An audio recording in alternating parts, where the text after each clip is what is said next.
Welcome to our program. My name is Chris with Tampa Hillsborough County Public Library, and I'm joined this evening by Natalia Guerrero. Hi, Natalia. Hello, good to see you. Thank you for having me. Yeah, we're excited to hear your presentation. As you can see with the slide on the screen, this is part of our summer reading program. It is underway, and our theme this year is Tales and Tales. To learn more about summer reading, you can go to our website at hcplc.org/summer.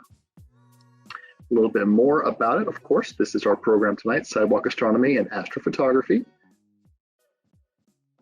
And our summer programs this year have been funded by Tampa Hillsborough County Children's Library Foundation. We give them a big thanks. Without them, we wouldn't be able to do this. So big thank you to them.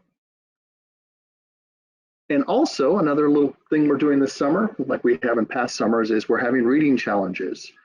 Kids, teens, and adults can all log their reading and complete activities to be eligible for prizes. It's very exciting. Now, if you haven't signed up, it's not too late. It just started earlier this week. So if you want to sign up, go to hcplc.beanstack.org. All right. And before we get started with the presentation, we also like to do a shout out. And tonight's shout out is for a magazine that we have in our collection called Sky and Telescope. And this is the essential guide to astronomy, as the cover tells you. And current issues are available for in-library use. So if you want to go on our catalog at hcplc.org/books and search for Sky and Telescope, you can find out which branches carry this title, and then you can go in and read the latest one. All right, so now I'm going to stop talking and hand things over to Natalia. So, hi everyone. So my name is Natalia Guerrero. I am an astronomer at the Massachusetts Institute of Technology in Cambridge, Massachusetts. And while I primarily study planets around other stars or exoplanets using the NASA Space Telescope TESS, I also love doing sidewalk stargazing, sidewalk astronomy, and astrophotography. This is actually a big part of how I got interested in astronomy when I was a high schooler and my early years in college. So I thought I'd first give us some perspective to what it is to do stargazing. So this is a map of the galaxy. So you are here, slightly south in this coordinate space.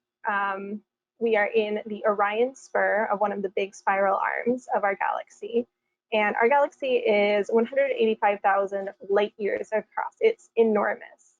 If we zoom in, though, to our solar system, we know that we're part of a solar system of 8 planets. 3 of them, the inner 4 are rocky, and then the outer 4 are huge, puffy gas giants, outer 3. So we have our solar system, which is also, and so Earth is just right in the center of that. And then if we take a look at this image of Earth from space, you are here if you're watching from Tampa, presumably somewhere in this region of bright dots. So we're on Earth on this spinning globe, and the way that astronomers like to map the sky is by imagining that the Earth is this rotating globe inside of a larger globe, and the stars are fixed in place on that globe. That's the easiest way to imagine stars for the purposes of stargazing and backyard astronomy. So the Earth's orbiting on its axis, and so this is our celestial pole. And if you project our equator onto the surface of this sphere, you get our celestial equator. And so these are the coordinates that people use, just like latitude and longitude, for mapping where stars are on the sky. So stars can change by season because of where Earth is in its orbit around the sun, and also by location. Stars that we see in the northern hemisphere are not visible from the southern hemisphere, and vice versa. So here is a rendering from the Stellarium website of the night sky as it would be visible tonight from Tampa. So here we have some constellations, and this is what it would look like right at sundown. And when I start this, you're going to see the constellations move across the sky as the night goes on. So pausing here, we can see, I'll just start this again. Pausing here, we can see Vega, one of the brightest stars in the sky, and other bright stars rise. If you were in a really dark sky, often it's hard to see from suburban areas where there's a lot of light pollution, but you'd be able to see the band of the Milky Way. And so different constellations move across the sky as the night goes on.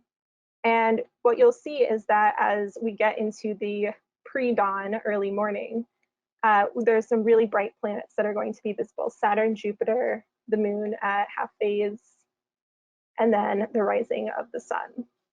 So this is all facing east. So if you were to look anywhere else on the sky, you would see something different.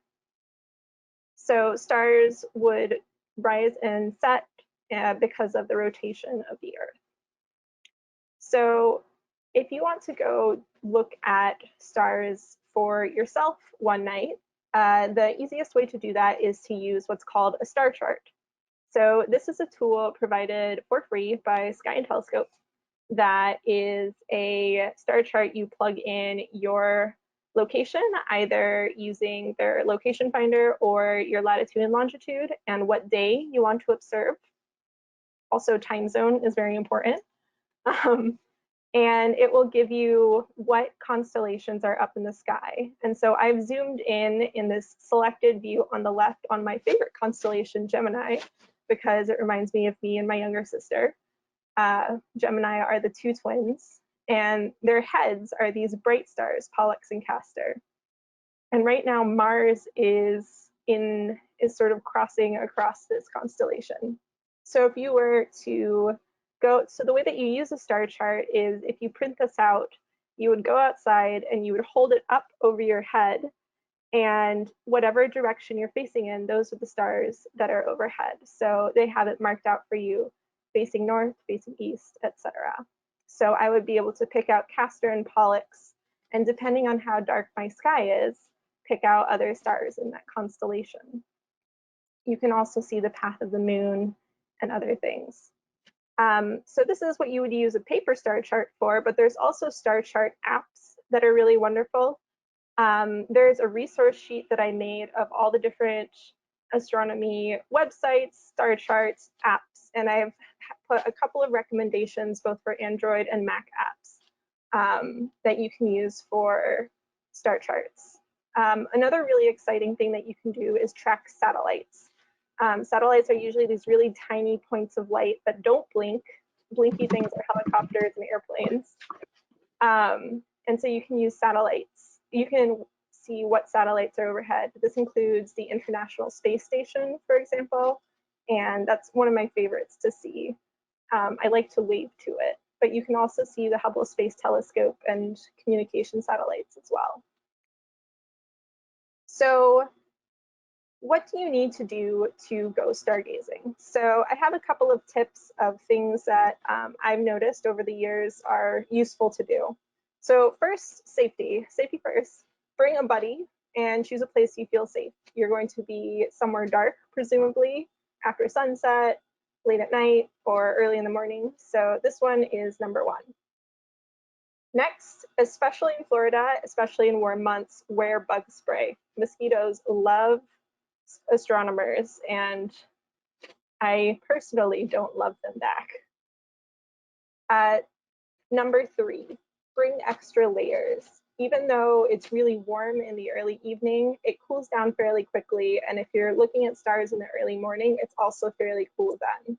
The rule of thumb I was taught is to subtract 20 degrees from the outdoor temperature, and that's how you should be preparing to dress. So if it's 75 degrees, bring an extra sweater or something, assuming it'll feel like, after you've been sitting for a while, 55 degrees. Layers are also useful for the point number two of avoiding bugs, because long sleeves seem to deter the mosquitoes. Tip number four, bring a red flashlight or switch your phone to night mode. This is really useful for protecting your night vision. It's really easy to stare at your phone and then stare at the sky, and then it takes a couple of minutes to actually be able to see any faint stars. Another tip is to look at stars out of the corner of your eye, because your eyes are more sensitive to faint objects, not with the center of your vision, but with the edges of your vision. But I stargaze often in my backyard or in a parking lot, and I turn off the outdoor lights in my backyard and try and avoid looking at really bright blue light.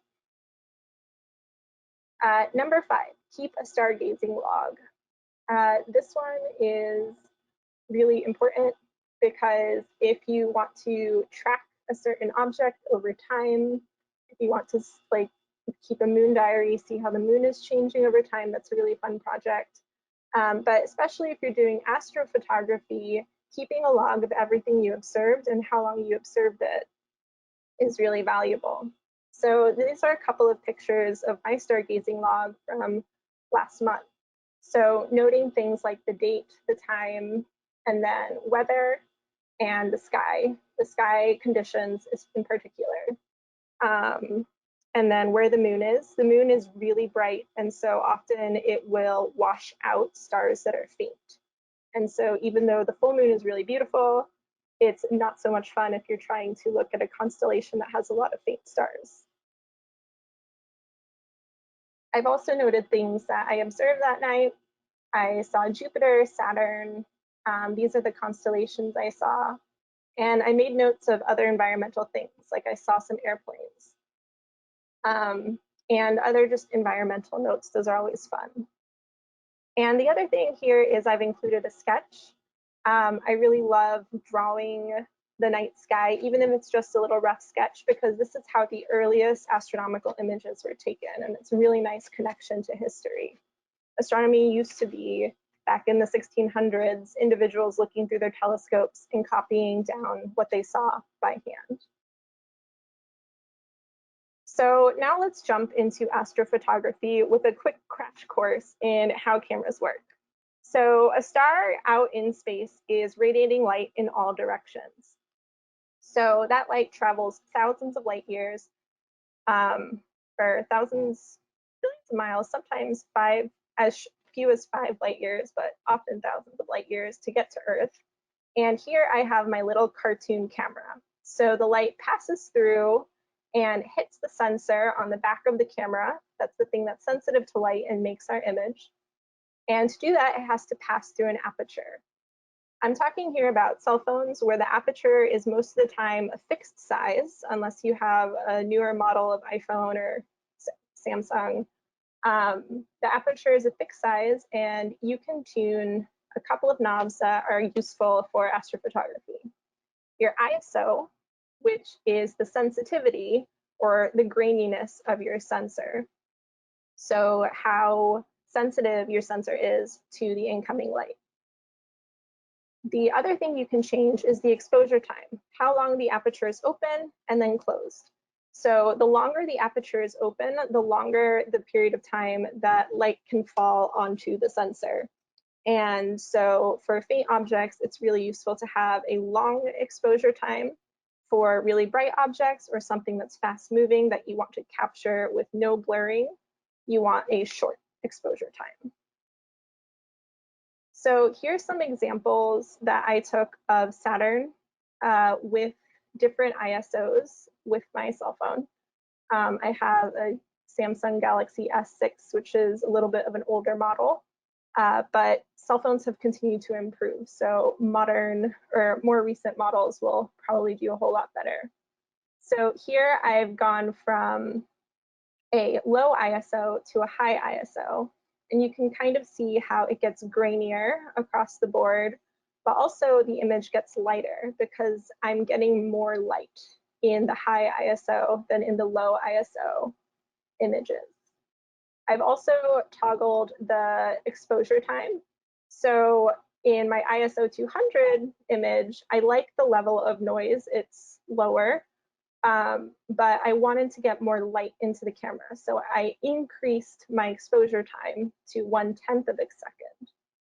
These are fairly short exposure times because I was just holding my camera in my hands. And anything longer, anything shorter than about a half a second, it's really easy for your body to move and shake your camera. So I usually recommend trying to play around and experiment to figure that out. So this was another picture I took. This was, I propped my camera up against something, my phone up against something, and took this picture. And this looks a lot like my sketch. So, and I just used the phone camera app in my cell phone. It has a pro mode. You can go into your phone and see if your phone has a pro mode as well. Or you can download an app. And I've included a few examples both for Android and iPhone on the reference sheet.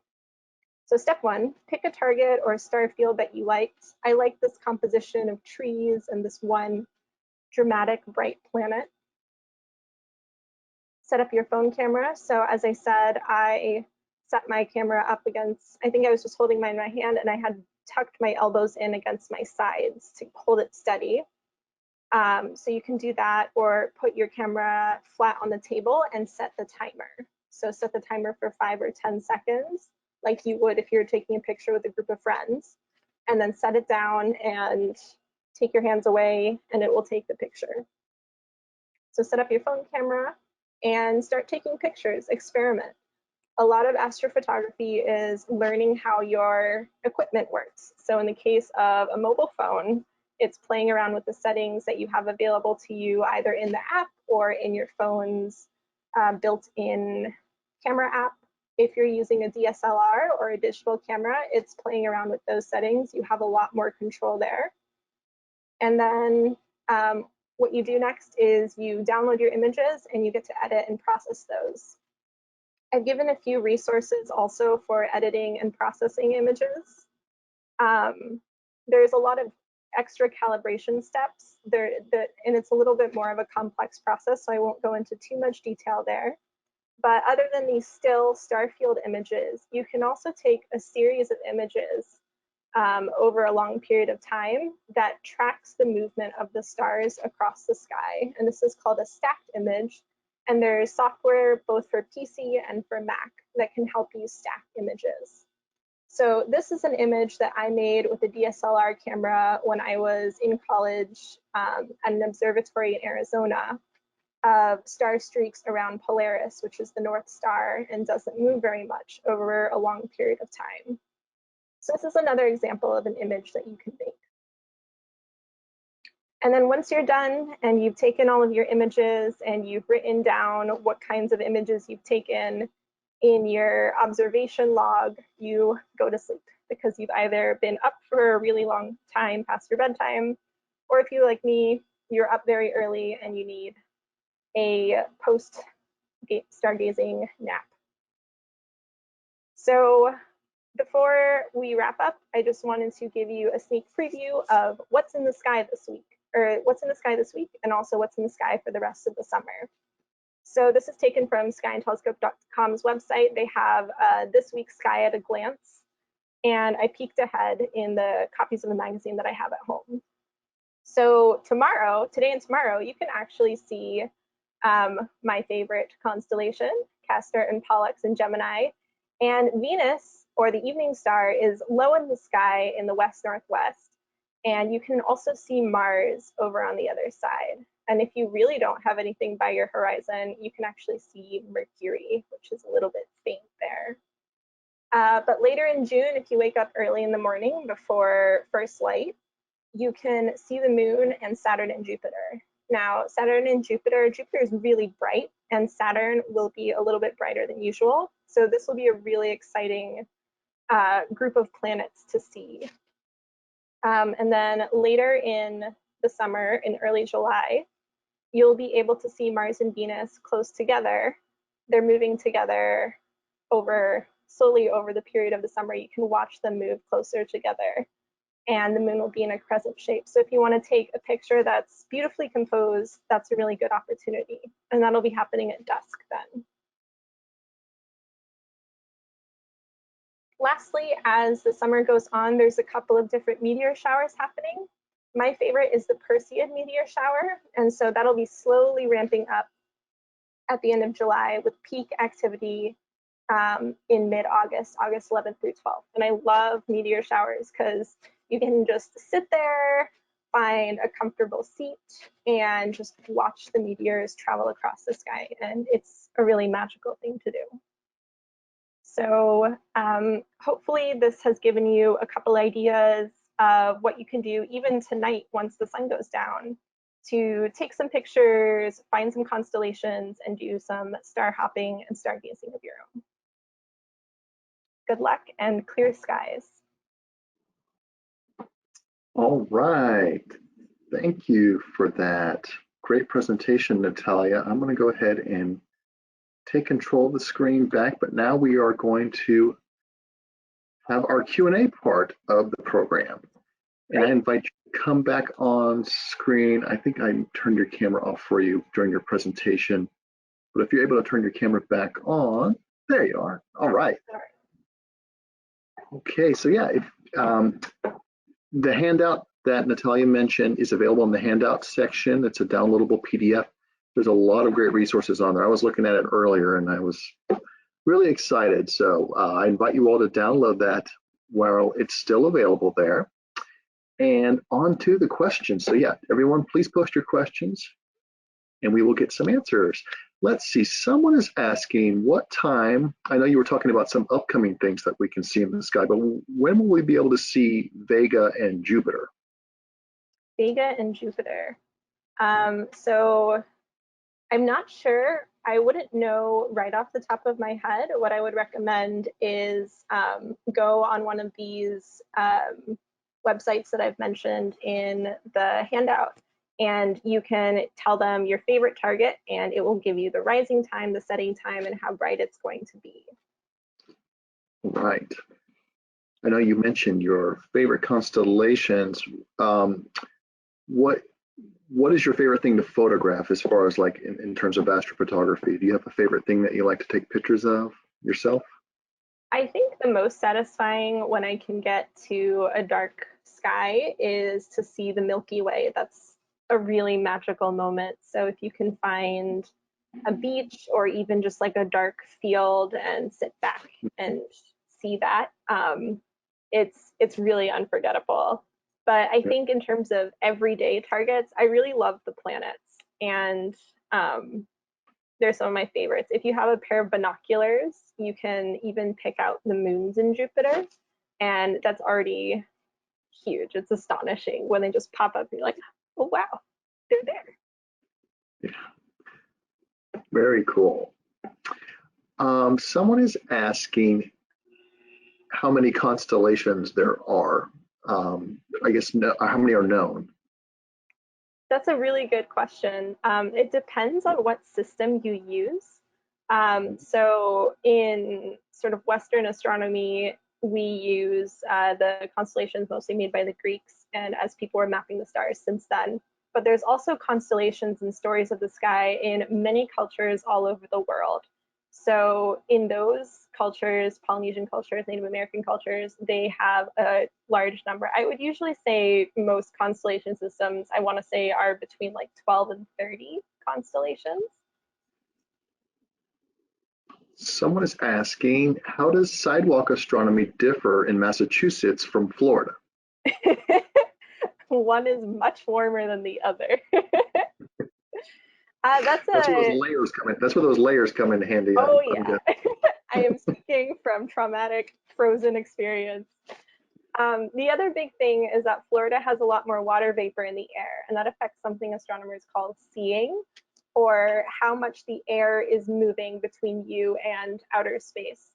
So on those cold, dry winter nights, often the seeing will be much better and your stars won't twinkle as much. Whereas on a humid night, you have a lot more atmospheric turbulence. And so it's a lot harder to clearly resolve your targets. And that's when you'll get like that big halo around the moon. That's when you know it's a really humid night. Okay. Someone is asking about some of your available content as far as like, do you have any astrophotography photos that you've posted anywhere, or additional videos or educational videos or anything like that?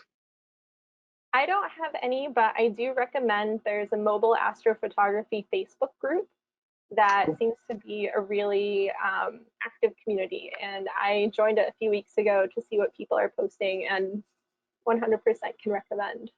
That's cool. Okay, you mentioned binoculars. Someone's asking what kind of binoculars would work best? That's a good question. So if you pick up an astronomy magazine or go on an astronomy website, often they'll have a whole slew of recommendations. So Sky and Telescope, for example, they have their favorites. Growing up, we just had a pair of binoculars that I think were optimized for like bird watching. I don't remember what the magnification was, but those were already really good. Yeah. And if you have a tripod for those and have your binoculars steady, it's a lot easier to hold your phone up to them and then take the picture. And that already is like a big step, an improvement from just using your phone. Interesting. Well, here's a good question. At this time, if you don't know, that I understand, but how many stars are there, or do we know of? Oh, bazillions. And that's a scientific answer. That If you think about how many galaxies there are, we know that there's billions and billions of galaxies right. in the night sky, and then we think about our own galaxy, and there's billions and billions of stars in our own galaxy. I think I read a statistic somewhere that was like there are definitely more stars in the sky than sand on Earth, than grains of sand on Earth, and it's astronomical how many more. So you won't run out of things to look at in the night sky. It is a bazillion. Wow, that's a lot. All right, well, we have time for one more question. Let's see, someone wants to know, okay, so what got you interested in astronomy? That's a great question. It was actually this kind of activity, stargazing. And before that, I thought I was going to be a writer, actually. I loved English and arts. And then in high school, I started taking more physics and calculus and fell in love with the problem solving. And then as I got into stargazing and bought a thrift store telescope, I realized how many unanswered questions there are in astronomy. And sometimes science seems like a done deal, like everything's been found. But to find this field where there's still so much mystery was a really compelling reason for me to choose to study it. Well, thank you for answering our questions, and thank you for that wonderful presentation. It's fascinating stuff. As usual, we appreciate it. I'm going to go ahead and bring up our closing slide here. And let's go on to full screen mode. All right. So if you'd like to contact the library directly, you can call the number here on the screen at 813-273-3652, or you can go online at hcplc.org/contact.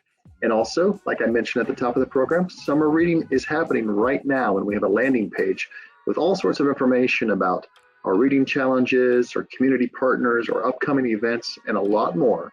So go ahead and head over there when you can at hcplc.org/summer.